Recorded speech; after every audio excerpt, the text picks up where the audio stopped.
Hey everyone, welcome back to my channel. My name is Galen and this is Canadian Whiteboard Finance, the place where I lay out complex financial concepts simply using a whiteboard and answer a lot of the questions I get from people around finances in Canada.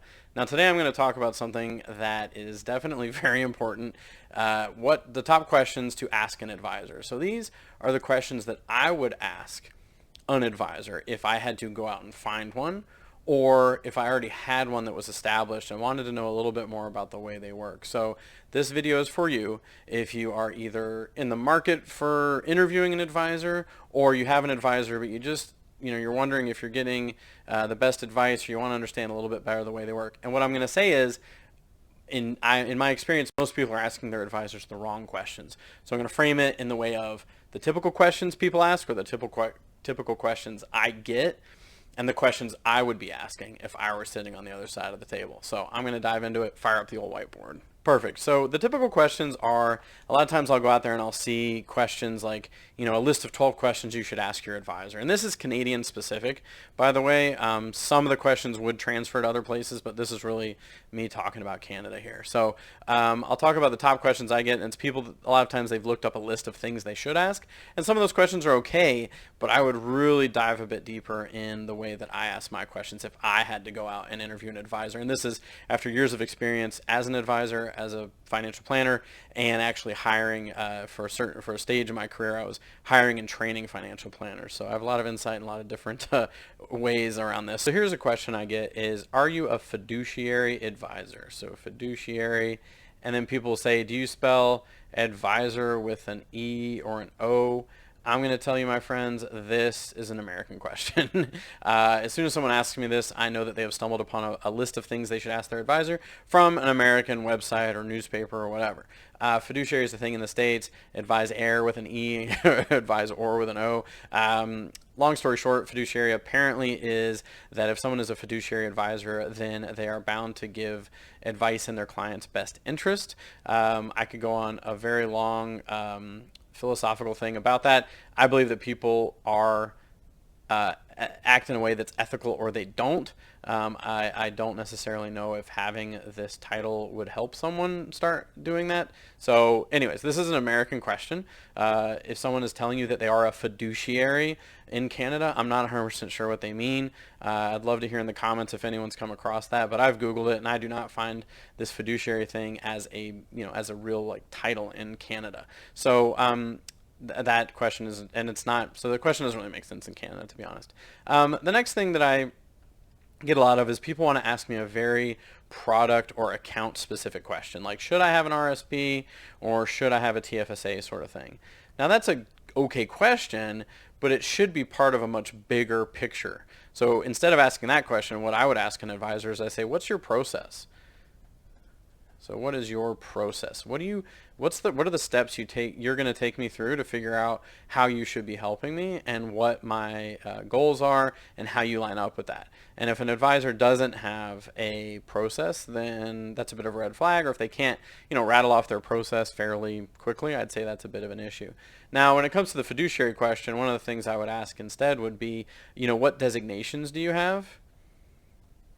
And how did you get them? So designation, and then how did you get it? Now the reason I say this is because there's a lot of different letters. Like I've seen financial advisors with all sorts of letters after their names, and it's pretty interesting. I've never seen a career that does that.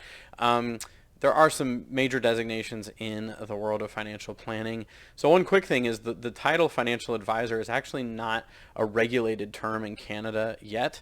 Anyone can really call themselves that. So it really depends on what licenses they have. So I would ask that too. What licenses do you have? So by that I mean, are you investment and insurance licensed?